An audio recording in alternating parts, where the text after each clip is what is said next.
أعوذ بالله من الشيطان الرجيم بسم الله الرحمن الرحیم السلام علیکم ورحمۃ اللہ وبرکاتہ۔ میرے پیارے بہن بھائیوں، آج سے ہم نیا سلسلہ شروع کر رہے ہیں، یعنی تجوید کورس۔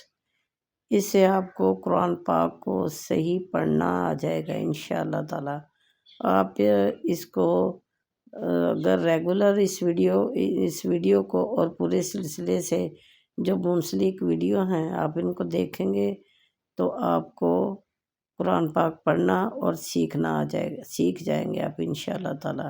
میری دعا ہے اللہ تعالیٰ سے کہ آپ صحیح معنوں میں قرآن پاک کو پڑھیں اور سیکھیں اور اپنے دوستوں کے ساتھ، اپنے بہن بھائیوں کے ساتھ شیئر کریں تاکہ قرآن پاک کو صحیح ادائیگی کے ساتھ ہم پڑھ سکیں۔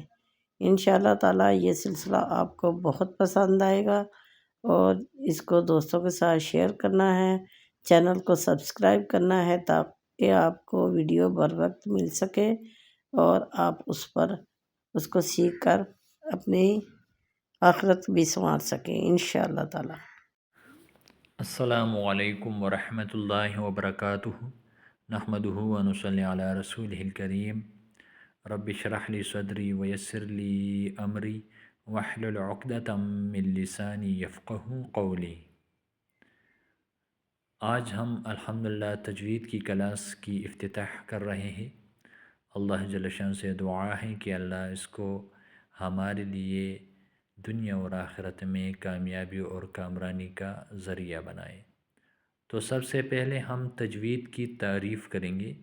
ہم تجوید پڑھ رہے ہیں تو یہ تجوید کیسے کہتے ہیں تو یہ ہمیں معلوم ہو جائے۔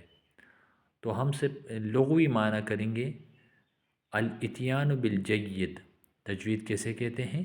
الاتیان بالجید۔ کیا مطلب؟ یعنی کسی کام کا عمدہ کرنا، کسی کام کا عمدہ کرنا، بہتر کرنا، سنوارنا اور کرا کرنا، آپ اس کو خوبصورت سے خوبصورت بنانا۔ تو آپ سے کوئی پوچھے کہ تجوید کی لغوی معنی کیا ہے تو آپ اسے کہہ دیں کسی کام کو عمدہ کرنا، اس کو کرا کرنا، یہ تجوید کی لغوی معنی ہے۔ اور اصطلاح میں تجوید کسے کہتے ہیں؟ جو قراء حضرات ہیں، قاری حضرات ہیں، وہ مختلف تعریفیں کرتے ہیں۔ یہاں پر میں نے ایک تعریف کی ہے جو آسان بھی ہے اور معنی خیز بھی ہے، ٹھیک ہے انشاءاللہ۔ تو تجوید وہ علم ہے جو ہر حرف کو اپنا حق دیتی ہے۔ تجوید وہ علم ہے جو ہر حرف کو، آپ قرآن جب پڑھتے ہیں تو آپ حروف پڑھتے ہیں، حروف تہجی پڑھتے ہیں، تو ان حروف کو حق کیسے ملتا ہے تو یہ تجوید کے ساتھ ملتا ہے۔ کس طرح کہ کون سے حرف کو کس طرح پڑھنا ہے، کہ کون سے مخرج سے پڑھنا ہے، اس کی صفات کیا ہے، یہ آپ کو تجوید میں ہی یہی علم ملے گا۔ تو تجوید وہ علم ہے جو ہر حرف کو اپنا حق دیتی ہے کہ کون سے حرف کو کس طرح پڑھنا ہے۔ فائدہ تجوید کا کیا ہے؟ تو تجوید کا فائدہ یہ ہے کہ قرآن مجید پڑھنے والا قرآن مجید کی تلاوت میں چھوٹی اور بڑی غلطی سے محفوظ ہو جاتا ہے۔ تو آج کا سبق آپ سب انشاءاللہ یاد کر لیں۔